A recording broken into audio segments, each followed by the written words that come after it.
강추린 한국사 약속의 이름 최승건입니다. 자, 지난 시간에 말씀드렸 대로 오늘 이모군란과 갑신정변에 대해서 알아보도록 하겠습니다. 굉장히 중요한 사건이에요. 여러분들도 중요한 사건이다라는 것 정도 잘 알고 계시리라 저는 그런 생각을 합니다. 이모군란, 별기군 꼴보기 싫어. 별기군 꼴보기 싫어.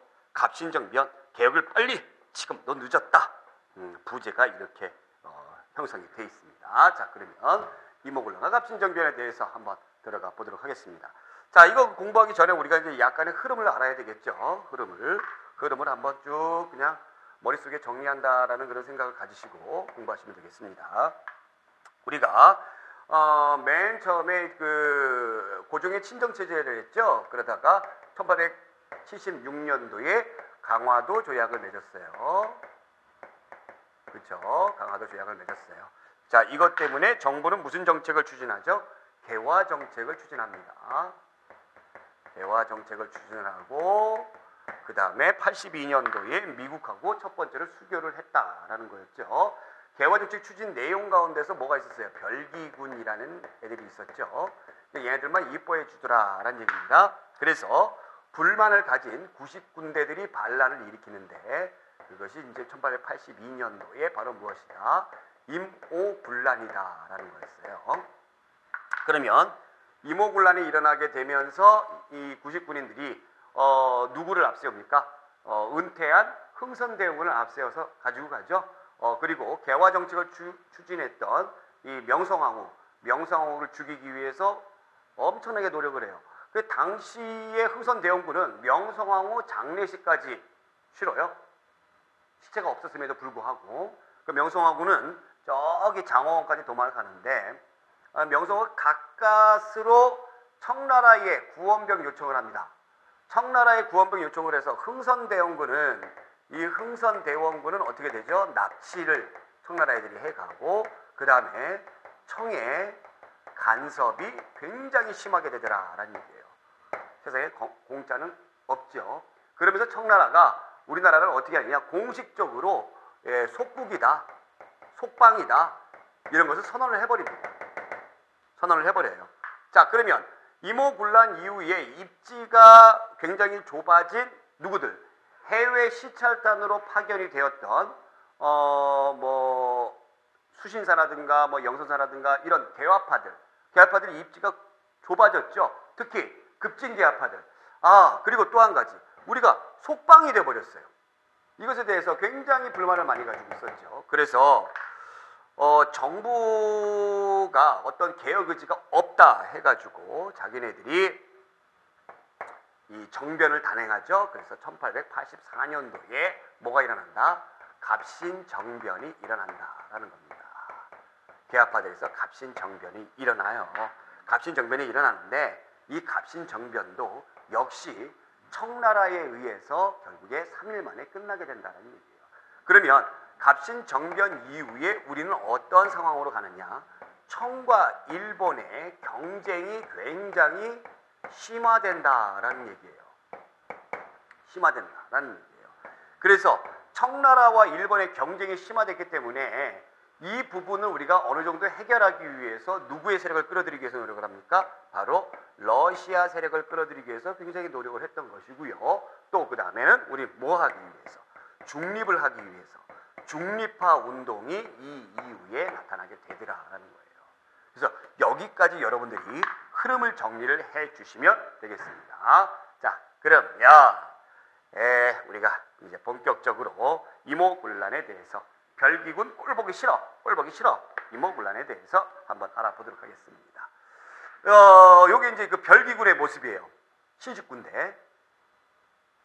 별로 신식군대답지는 않죠. 약간 촌스럽기도 하고 어눌하기도 하고 그런데 이게 별기군의 모습이다라는 거죠. 자, 그러면 임오군란 볼게요. 자, 임오군란은 우리가 강화도 조약이 있었죠. 강화도 조약에서 일본하고 맺은 무역장정에서 우리가 쌀 유출이 있습니다. 그럼 우리나라 국내에는 쌀이 별로 없다는 얘기죠. 그래서 쌀 가격이 폭등했던 그런 상황이다라는 얘기예요. 그러다 보니까 하층민들의 삶이 굉장히 곤란해지더라라는 얘기입니다. 그 다음에 개화 정책에 대한 90군민들의 불만이 고조됐다. 그리고 제가 지난번에 설명이 드렸던 5군형이 2형 체제로 두 개로 통합이 되었죠. 그럼 3군형은 없어졌죠. 그 실직대로. 그 다음에 별기군과 비교를 해서 열악한 대우를 받았다라는 얘기예요. 또 월급을 안 주더라는 얘기죠. 그럼 얼마 동안 월급을 안 주느냐? 여기 나와 있듯이 13개월 동안 월급을 안 줘서 13개월 만에 월급을 주는데 당시의 월급에 뭐를 줍니까? 쌀을 줬죠. 쌀을 주는데 여기에 겨와 모래가 절반 이상 섞여 있었다. 도저히 못 참겠다라는 겁니다. 99인들이. 그래서 누구에게 가는 겁니까? 흥선대원군에게 가는 거죠. 그래서 흥선대원군에게 합하! 예. 그러니까 당시에 그 높은 관리를 부르는 건 이제 합하 이렇게 불렀던 거죠. 합하, 저희의 수장이 되어 주십시오. 예. 합하의 그 통상수교 거부 정책. 그래서 그걸 했던 것을 기억을 하고 있기 때문에 합하가 이 나라 조선을 지켜 주십시오. 흥선대원군이 묵인을 합니다. 결국에 정부 고관 및 일본 공사관을 습격을 해요. 그래서 일본 교관이 죽습니다. 이게 살해된 거죠. 교관이 죽어요. 여기에 하층민들도 가세를 하더라라는 얘기입니다. 명성황후는 도망을 가요. 도망을 갔는데 아까 제가 말씀드렸지만 흥선대원군이 어떻게 합니까? 명성황후가 분명히 명성황후가 죽은 것을 확인을 안 했음에도 불구하고 빙관에다가 명성황후 옷을 넣어가지고 장례를 치러요. 자, 왜 장례를 치르느냐? 혹시 살아있다가 하더라도 너는 장례를 치렀기 때문에 죽은 목숨이다 라는 것을 명성황후에게 알리기 위해서 됐던 것이죠. 자, 그래서 여기 이제 나와 있던 부분이 흥선대원군이 재집권을 했다라는 겁니다. 그러나 명성황후가 청에게 부탁을 했죠. 예, 청이. 그래서 청이 군대를 발령해서 흥선대원군을 납치를 하고요. 다시 명성황후 정권이 재성립하게 되는 그런 내용이다라는 겁니다. 자, 그러면 여기에서 우리가 결과를 알아보겠습니다. 결과는 이 이모군란은 결국에 누구에 의해서 사건이 마무리가 됐어요? 청나라에 의해서 사건이 마무리가 됐죠. 그렇죠? 그러면 당연히 누구의 입김이 세지겠어요? 청나라 입김이 세진다는 얘기예요. 그래서 청의 내정 간섭과 경제 침투예요. 해달라는 대로 해줄 수밖에 없더라는 얘기입니다. 청나라 군대가 3,000명이나 우리나라에 상주를 해요. 그리고 고문으로 마건상, 이건 청나라 사람입니다. 그 다음에 멜렌도르프라는 독일 사람이에요. 이 사람이 고문으로 파견이 되는데 이 마건상은 마건충이라고 해도 되고요. 마쟁창이라고 해도 되고요. 다 똑같은 사람이에요. 뭐 발음의 차이입니다. 하게 되는데 이 고문들이 우리나라 재정과 외교에 자문을 합니다. 자문을 해요. 이 멜렌도르프 같은 경우는 독일 사람인데 독일에서 동양학을 전공을 했어요. 동양학을 전공을 했는데 이 사람이 좀 어떤 그 정치 진출에 야심이 있었던 겁니다. 그러다가 이 청나라 주재의 독일 영사가 그 잠깐 동안에 그 비워 있는 그 시기가 있었어요. 그때 잠깐 영사 노릇을 해요. 그러다가 다시 정식 발령된 영사가 오자 자기가 영사가 될 줄 알았는데 그러지 못했어요. 그래서 고민하고 있던 차이에 이런 좋은 조건을 청나라가 제시를 하죠. 그러면 멜렌도르프는 독일 사람이지만 누구의 말을 잘 들어야 돼요? 청나라 말을 잘 들어야 돼요. 그러니까 청나라 입장에서 외교와 관련된 노력들을 했다라는 얘기입니다. 그래서 이 혹시 지문에 목인덕이란 사람이 나오게 되면 이거 우리나라 사람이 아니라 멜렌도르프예요. 목인덕, 덕. 예, 그래서 멜렌도르프 이 사람을 얘기한다는 얘기입니다. 자, 그러면서 여러분들이 이제 청나라가 자기네들이 이권을 챙겨가겠죠. 그래서 굉장히 중요한 겁니다. 이거 제가 지난번에 설명했지만 조청상민 무역장정, 조청상민 수륙무역장정. 이거 외울 필요 없이 그냥 느낌만 가지세요. 조선과 청나라의 상민, 상업과 관련돼서 수륙, 물, 그 다음에 육지, 즉 바다, 강, 그 다음에 육지, 무역과 관련된 장정입니다. 말씀드렸죠? 조선을 속방으로 규정했다고 얘기했죠? 그래서 청의 취해법권은 무조건 인정하는 거고 중요한 것이 바로 이거다라는 얘기예요. 청나라 상인의 내륙 진출이 허용이 되더라라는 얘기죠. 자, 그러면 청나라 상인의 내륙 진출이 허용이 됐어요. 그럼 얘네만 해줘요? 아니죠. 누구도 해줘요? 일본도 해줘야 된다는 얘기죠. 원래 강화도 조약 이후에 일본하고 만든 그 무역 장정에 의하면 일본 상인들은 어디에만 있어야 되는 거죠? 개항장 내에서 10리 이내에만 있어야 되는 거죠? 그럼 얘네들한테 허용을 했기 때문에 최혜국 조항 그것 때문에 일본 상인도 내륙으로 진출한다. 더불어서 미국 상인들도 마찬가지예요. 근데 미국 사람들이 우리나라 이 당시에 많이 진출을 안 했기 때문에 자, 내륙 진출을 해봅니다. 자, 그러면 이것이 어떠한 문제점을 우리나라한테 되는가 한번 보겠습니다. 일본 애들이 우리나라에 진출을 했어요. 강화도 조약 이후에 일본 상인들이 진출을 했어요. 걔들은 어디에만 있어요? 개항장 내에만 있어요. 개항장 내에만 있어요. 그러면 개항장 밖으로 나가지 못하죠. 그러면 우리나라 무역을 할 때 일본 상인들이 개항장 내에서 우리나라 중간 상인들한테 하고 무역을 하는 겁니다. 중간 상인들. 그럼 우리나라 중간 상인들이 누구였느냐? 돌아다니는 보부상, 그 다음에 선상, 배를 가지고 이용하는 선상, 그 다음에 뭐가 있어요? 경상이 있어요. 이 경상들이 주로 이제 배를 가지고 했다고 그랬죠. 개항 당시에는 이 상인들이 개항장 내에만 있게 해둔 그 규정 때문에 이 상인들이 크게 돈을 벌었어요. 크게 돈을 벌었어요. 그런데 이제 이모군란 이후에 조청상민 수륙무역 장정이 체결되면서 청나라 상인, 일본 상인 다 내륙 진출까지 돼버리죠. 그러다 보니까 얘네들이 무너져 버리는 겁니다. 그쵸? 중간 상인 얘네들이 필요가 없어요. 더불어서 내륙 지역에 있는 상인들까지도 타격을 입게 되는데 심지어 금난 정권을 가지고 있는 유기전까지도 타격을 입더라. 시전 상인들도 타격을 입더라라는 얘기예요. 물론 유기전을 빼고 시전 상인들은 금난 정권을 폐지가 됐습니다만 시전 상인 더불어 유기전 상인들까지도 타격을 입더라라는 얘기예요. 이거 이해가 되시죠? 이해가 되시죠? 자, 아울러서 일본이 우리나라에게 책임질 겁니다. 왜? 지네나라 영사관 불탔고요. 이게 재물포조약이거든요. 재물포조약. 영사관 불탔고요. 그 다음에 누가 죽었어요? 일본 교관 살해당했죠. 그래서 일본 공사관에 경비병을 주둔한다라는 건데 이것이 바로 뭐냐면 이것을 구실로 해서 더불어 일본 군도 주둔을 하게 되는 구실을 남겨주었다라는 겁니다. 또한 일본에 사절단을 파견을 해요. 일본의 요구를 수용한다라는 거죠. 이것이 바로 이모군란의 내용이다라는 거죠. 잘 알아두시기 바랍니다. 자, 그러면 요 그림 제가 설명하기 전에 재물포 조약 거기 교재에 나와 있는 그런 내용들 한번 읽어볼게요. 제1조 지금부터 20일 안에 조선국은 흉도들을 잡아 그 수계를 엄중히 신문하여 엄하게 징벌한다. 제4조 흉도들의 포악한 행동으로 일본국이 입은 손해와 공사를 호위한 해군과 육군의 군비 중에서 50만 원을 조선국에서 보충한다. 몇 조예요? 5조 일본 공사관에 군사를 약간두어 경비를 서게 한다. 병영을 설치하거나 수선하는 일은 조선국이 맡는다. 제6조 조선국은 사실을 특파하여 국서를 가지고 일본국에 사과한다라는 내용들이 있습니다. 자, 그러면 이모군란 끝났죠? 자, 갑신정변에 대해서 한번 알아보겠습니다. 갑신정변. 요것이 바로 뭐냐면 우정국이에요. 우정국. 예, 우정국 여러분들하고 깊은 관련이 있죠. 우체국이죠. 우체국. 네, 우정국입니다. 우정국. 보빙사로 그 미국에 갔다 온 누구?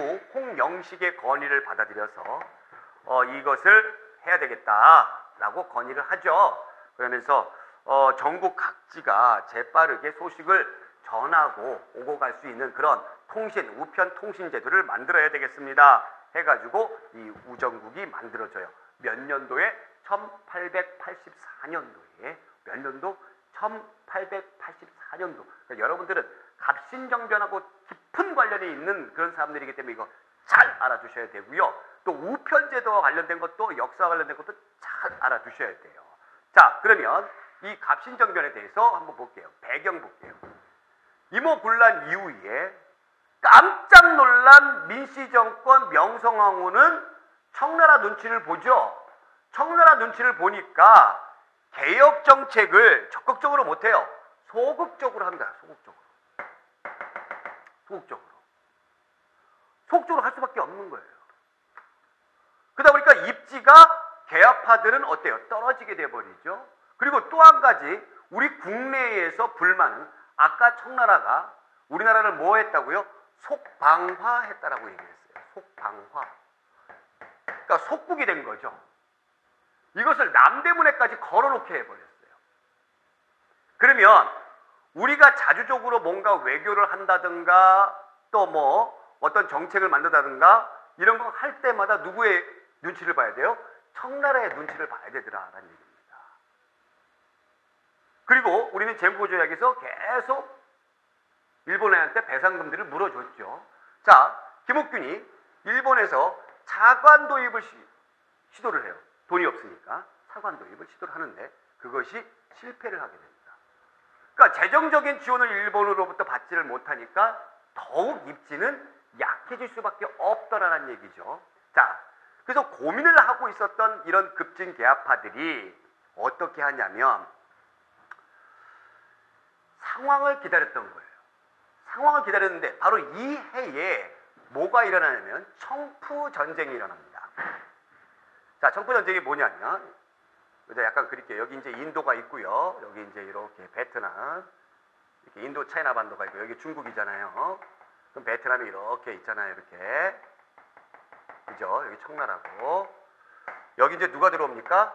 영국하고 경쟁에서 밀렸던 인도 차이나 반도 프랑스가 들어와요. 프랑스가 이렇게 들어가는데 이 베트남도 굉장히 사정이 우리와 비슷해요. 청국을 상국으로 여기고 있습니다. 그럼 프랑스가 이 베트남에 진출하니까 청나라가 당연히 안 되겠죠. 그래서 청푸전쟁이 일어납니다. 청푸전쟁이 일어나니까 조선의 주둔에 있는 청나라 군대 몇 명이라고 그랬죠?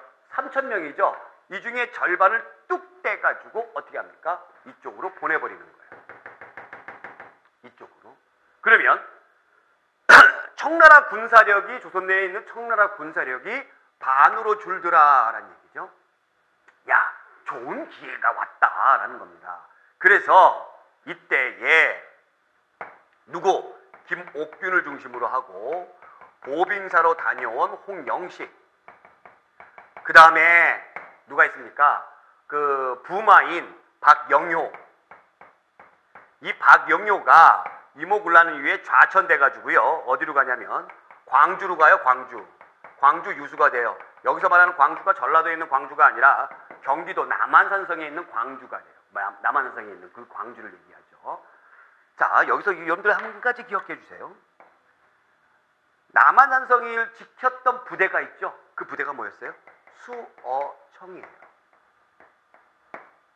그런데 개화 정책을 하게 되면서 이 수어청 5군영이 2영으로 축소가 되어버렸죠. 근데 요 지역의 수어청 군사들이 어느 정도 남아있더라는 얘기입니다. 박영효가 광주 유술이 있으면서 이 부대를 정예부대로 잘 양성을 해요. 그리고 미국에서 사관학교 교육을 받고 돌아온 서재필이란 사람이 갑신정변을 모의를 합니다. 그러면서 정예부대 이 사람이 50명, 그리고 여기에 있는 부대들 이렇게 해가지고 정변을 일으키자 이런 생각을 가지고 있었어요. 그런데 당시 일본이 이것을 자기네들이 먼저 와가지고 우리가 도와주겠다라고 얘기를 합니다. 우리가 도와주겠다. 조선 내 주둔에 있는 일본군 150명을 너희들이 정변을 일으키는데 도와주겠다라고 이야기를 합니다. 급진개화파들은 이것을 마다할 이유가 없습니다. 그렇죠? 마다할 이유가 없어요. 박영효가 데리고 있는 정예부대 50명, 그 다음에 서재필이 데리고 있는 50명, 박영효의 이 양성을 했던 이 부대들, 그 다음에 3차로 일본군 150명, 충분히 승산이 있겠다. 자, 또한 일본군이 장담을 해요. 청나라 애들 정도는 우리가 다 이길 수 있을 것이다. 그러면 언제 하느냐? 우정총국 개국 축하연에서 하자. 아까 그림을 봤던 그 개국 축하연, 거기에 이제 파티가 벌리지 않습니까? 불을 지르는 거죠. 불을 질러. 그러니까 막 사람들이 혼란한 거예요. 그래서 당시에 이 민씨 정권 세력들, 주축이 됐던 그런 고위 관료들을 살해하고 고종과 명성황후를 경우궁이라는 조그만 집에다가 가둬버리는 겁니다. 그러면서 자기네들이 집권을 하게 되는 거예요. 개혁정강 14개조를 발표해요. 14개조. 14개조. 14개조. 발표를 하고 그 개혁을 실시를 합니다. 그러나 이도 역시 청군의 개입으로 끝나버리더라라는 얘기예요. 청군이 몇 명이 남아있었다고요? 1500명이 남아있었어요. 1500명이 남아있었는데 500명이 청군이 남아있었는데 여기에서 좁은 그런 집인 경우궁이라고 그랬죠. 이 궁궐은 여러분들이 모르셔도 돼요. 그러니까 이 궁이라고 하는 거는 이 5대 궁궐 외에 조선의 5대 궁궐이 뭐죠? 경복궁, 창덕궁, 창경궁, 경웅궁, 덕수궁, 그 다음에 경희궁이에요. 5대 궁궐 외에 이렇게 궁자 들어가는 거는 그냥 왕족들이 자기가 살던 사택을 얘기합니다. 예. 그러면 이 경궁이 좁으니까 명성황후가 거처를 어디로 옮겨달라? 창덕궁으로 옮겨달라고 부탁을 합니다. 부탁을 해요. 개아빠들이 거절을 해요. 왜 거절하냐면 창덕궁은 넓기 때문에 방어하기가 힘들었어요. 근데 고종도 이야기를 하죠. 고종. 당시 임금이었던 고종도 창덕궁으로 거처를 옮기게 해달라. 임금의 얘기였기 때문에 안 들어줄 수도 없고 그래서 창덕궁으로 옮겼어요. 이것이 급진개화파들의 실수예요.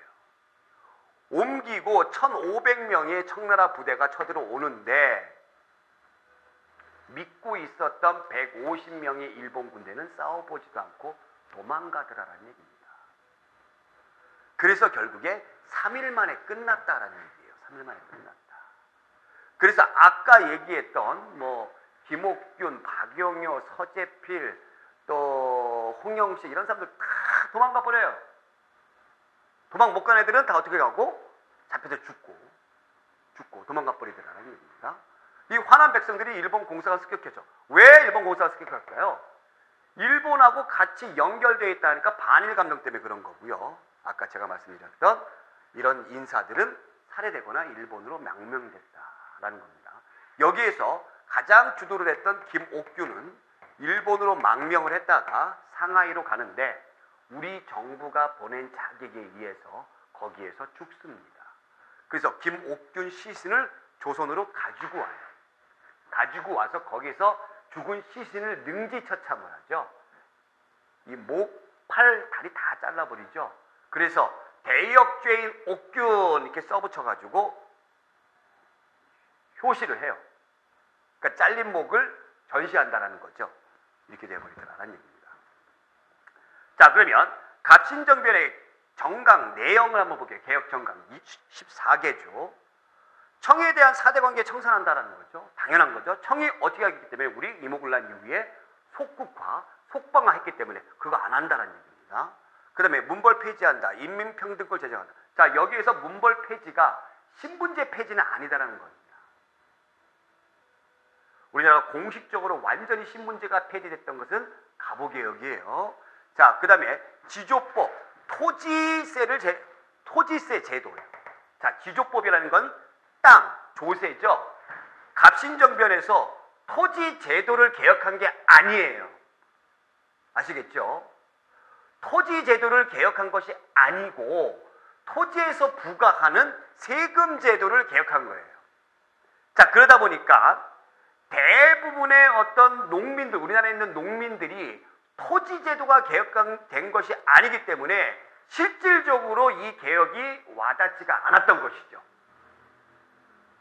그러면 토지 제도를 실질적으로 개혁을 주장을 했던 그런 사건은 뭐냐? 앞으로 우리가 공부를 해야 될 동학농민운동입니다. 토지를 농민들에게 똑같이 나눠줘라. 그러니까 지조법을 토지 제도하고 여러분들이 헷갈려서는 안 된다는 거. 그 다음에 여기 보겠습니다. 해상공국을 폐지한다. 그러면 이 해상공국은 바로 뭐냐? 우리나라 정부가 보부상들의 편의를 위해서 만들어 놓은 기구죠. 보부상들의 편의를 위해서. 그럼 이 보부상들이 전국 각지의 장시를 다니면서 어마어마한 부를 축적함과 동시에 이 사람들의 어마어마한 이 재력이 정부의 정치인들에게 흘러들어가 버리는 거죠. 그래서 정부는 또 어떻게 합니까? 이러한 기구를 만들어줘서 얘네들의 편의를 봐줬던 겁니다. 그러니까 볼 때는 별 볼 일 없는 그런 상인들인데, 보따리 상인들인데 얘네들의 재력과 파워가 막강하더라는 얘기예요. 자, 그러다 보니까 내가 열심히 일해가지고 뭔가 장사를 해가지고 내가 부를 축적을 하겠다. 이러한 어떤 긍정적인 마인드, 진취적인 마인드를 가지고 있는 그런 상인들은 이러한 시스템 때문에 발전하지 못하죠. 그런 폐단이 있죠. 그래서 이것을 폐지하자라고 했던 거죠. 근데 폐지가 3일만 된 거 아니에요? 길게 말하면 3일만 된 거죠. 결국에 이 보부상들의 이런 부분들이 계속 남아 있었어요. 남아 있었기 때문에 나중에 공부하겠습니다만은 우리나라가 굉장히 그 외국 열강들이 들어와서 이것 뜯어가고 저것 뜯어가고 막 이렇게 할 때 정말 나중에 더 힘이 없어질 때 우리나라의 독립을 우리 스스로가 깨닫고 우리의 독립을 쟁취하자. 이 도망갔던 개화파 인사들이 주축이 돼서 만들어진 단체가 있죠. 그게 뭡니까? 독립협회죠. 이 독립협회가 워낙에 인기가 있었어요. 우리나라 국민들한테. 인기가 있다 보니까 고종이 이 독립협회를 어떻게 하는 거예요? 질투하는 거예요. 시기하는 거예요. 쟤를 없애야 되겠다. 근데 무력으로 없애지도 못하겠고, 그래서 얘네들을 매수를 합니다. 매수를 해서 독립협회가 어떤 그 행사를 가질 때에 얘네들을 자유시켜가지고 독립협회하고 마찰을 일으키게끔 만들었어요. 이것이 보부상들의 조직이 바로 나중에 우리가 공부해야 될 황국협회예요. 그래서 이것을 구실로 독립협회를 해산시키죠. 자, 그 다음에 재정을 호조로 일원합니다. 호조. 6조 중에 하나죠. 돈을 다루는 것이죠. 그래서 아 이거 좋아라 해서 호조죠. 근데 돈을 다루는 곳이 여러 군데가 있더라는 얘기죠. 뭐 국내부 그 궁실, 그러니까 왕실 안에서도 있고요. 뭐 호조도 있고 여러 군데가 이렇게 있는데 이렇다 보니까 돈의 흐름을 도대체 이 돈이 어디에서 출처가 되고 어떻게 쓰는지 파악하기가 힘들더라. 그래서 한 군데로 하자. 그 다음에 제일 중요한 것이 바로 입헌군주제로 가자는 겁니다. 갑신정변의 모델은 바로 어디예요? 급진개합하기 때문에 일본의 메이지 유신이에요. 그래서 입헌군주제로 가자. 임금은 이때 임금은 힘이 있어요, 없어요? 실권은 없죠. 상징적인 존재죠. 그죠? 그래서 오늘날의 국회와 같은 그런 곳을 만들어서 여기에서 법을 정해서 여기에 맞게 국가를 운영하자라는 거였습니다. 그 내용이 여기에요. 의정부에서 정령을 공포하고 시행해야 된다. 의정부에서 정령, 법이죠. 이것을 만들어서 시행해야 된다. 국왕까지 제가 갈 필요 없다라는 겁니다. 이런 것들을 주장을 했던 것이죠. 그런 내용들이 교재 185쪽에 갑신정변 14개조 개혁 정강 중에 나와져 있어요. 자, 첫 번째 한번 읽어볼까요? 흥선대원군을 빨리 귀국시키고 청해 조공하는 허례를 폐지한다. 즉 청해 속방화를 부정하는 거죠. 청나라의 볼모로 잡혀갔던 흥선대원군 데려오는 거죠. 흥선대원군하고 개화파하고 사이가 좋아서 데려오는 게 아니죠. 바로 청해 속방화를 부정하는 차원에서 그러는 것이죠. 2번 문벌을 폐지하여 인민평등권을 제정하고 능력에 따라 관리를 등용한다. 3번 지조법을 개혁한다. 이 지조법의 의미가 뭔지 아시겠죠? 절대 토지제도를 개혁하는 것이 아니다라는 거 알아두시면 되겠고요. 해상공국, 보부상들의 조직인 해상공국을 없앤다. 그 다음에 이 외에도 내시부를 없애는 것도 있어요. 내시가 무엇인지 아시죠? 자, 그 다음에 모든 재정은 호조에서 관할한다.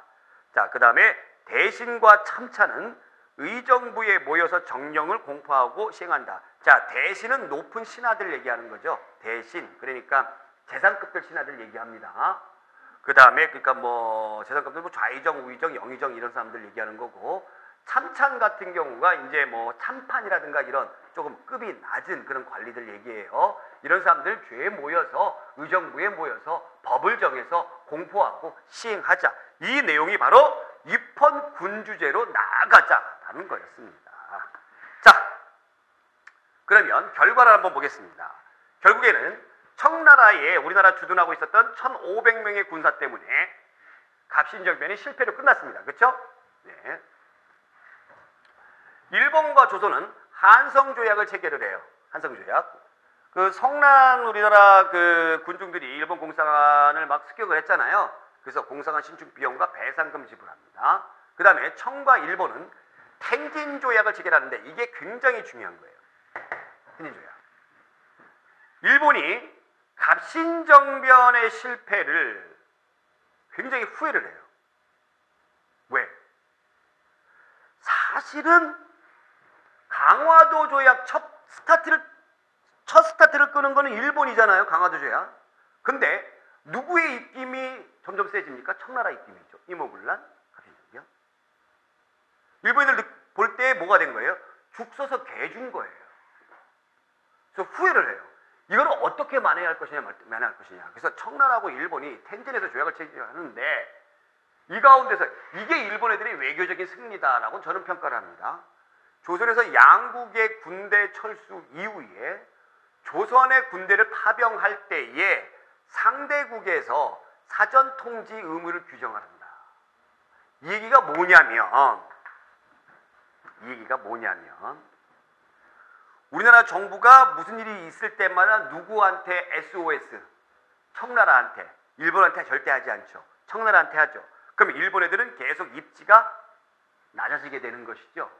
그래서 일본 애들이 우리 그러지 말고 군대 빼고 만약에 조선 정부가 무슨 일이 있어서 군대를 요청해달라 할 때에 미리 연락하자라는 겁니다. 연락하고 같이 출병하자라는 얘기예요.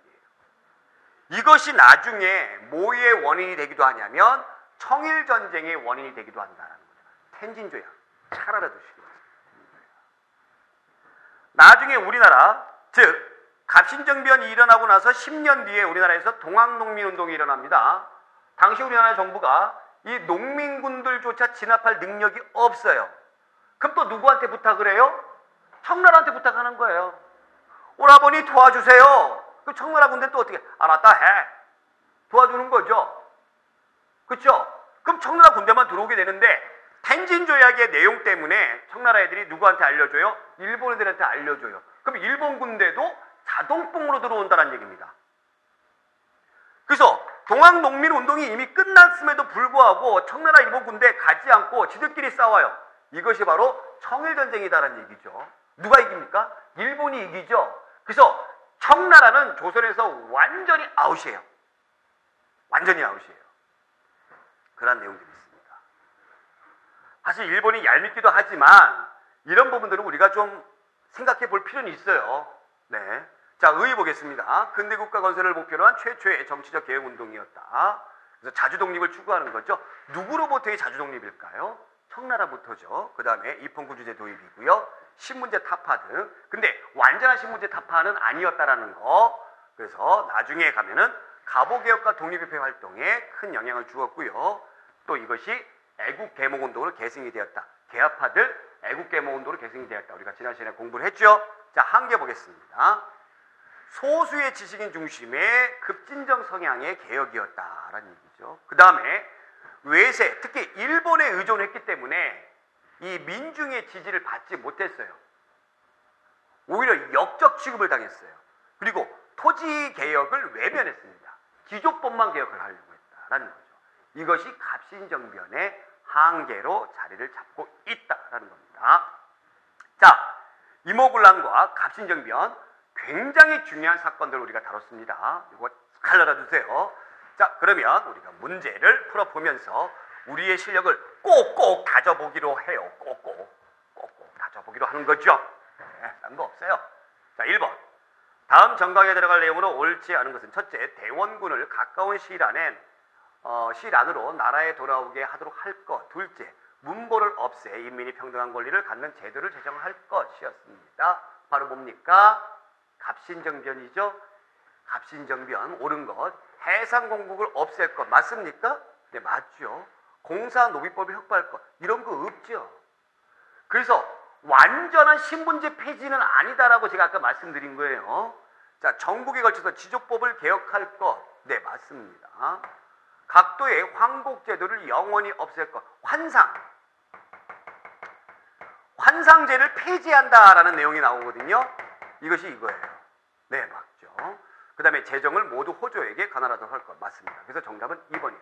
그러니까 여러분들이 이 문제 풀 때에, 앞으로 풀 때에 개혁과 관련된 정강들이 굉장히 많아요. 갑신정변 같은 경우는 14개조 정강이고요. 그 다음에 동학농민운동의 폐정개혁안 12개조가 있고, 가보개혁에서도 1차 가보개혁, 그 다음에 2차 가보개혁, 뭐 홍보 14조 나오고요. 을미개혁 나오고, 광무개혁들 내용들이 쫙쫙쫙 나옵니다. 이걸 어떻게 다 외워요? 못 외우죠? 그래서 중요한 것들만 여러분들이 머릿속에 기억을 해주세요. 그러면 그것만 잘 기억해 주시면 답을 고르는데 큰 문제가 없어요. 저를 믿으세요. 그러면 됩니다. 아시겠죠? 자, 그래서 정답은 몇 번입니까? 우리가 2번 골라주시면 되겠습니다. 자, 2번 문제 볼게요. 다음 사건의 결과로 옳은 것은 대원군에게 궁국 사무를 처리하게 하라는 명이 내려지자 대원군은 권례에서 거처하며 기무 아문과 무의, 장어, 이영을 폐지하고 오영의 군제를 복구하라. 다시 오운영으로 들어가는 거죠. 돌아가는 거죠. 명령을 내려 군량을 지급하도록 했다. 자, 그러니까 흥선대원군이 이 90군데들 때문에 다시 집권을 하게 됐어요. 90군데들 가운데서 실업자가 된 3군형. 그럼 얘네들은 어떻게 해줘요? 다시 복지시켜줘야 되잖아요. 그죠? 그래서 오영의 군제로 복구하라는 명령을 내렸다는 얘기죠. 네. 그리고 남병은 물러가라는 명을 내렸다. 이때 벼랑간 마건, 충 등이 호총을 치면서 흥선대원을 포박하여 교자 안으로 밀어넣어 그 교자를 들고 후문으로 나아가 마산 보러 가서 배를 타고 훌쩍 떠나가 버렸다. 대원군을 납치한 거죠. 이모군란 때 대원군을 납치한 거. 그럼 이 사건의 결과 이모군란의 결과 청해 영선사가 파견되었다. 반갑고요. 외교장각의 도서가 약탈당했다. 이거는 병인 양요죠. 그 다음에 스티븐스가 외교 고문에 임명되었다. 스티븐스가 외교 고문에 임명되는 거는 우리가 뭐예요? 1904년도에 이른바 고문 정치라고 해가지고요. 일본 애들이 지네 말을 잘 듣는 이 스티븐스 미국 사람을 외교 고문으로 임명을 하죠. 나쁜 놈들. 자, 4번 조천 상미 수륙 무역장정이 체결되었다. 이모군란의 결과로. 그렇죠. 이것이죠. 그래서 정답은 4번입니다. 자, 이렇게 해서 우리가 격동의 시기 이모군란과 그 다음에 갑신정변에 대해서 알아봤습니다. 다음 시간에 우리가 열광의 침략과 중립화론 그리고 청일 조선 침략전쟁과 민생 파탄 그 부분에 대해서 우리가 또 어떠한 마음으로 열정을 다하는 마음으로 공부 한번 해보도록 하겠습니다.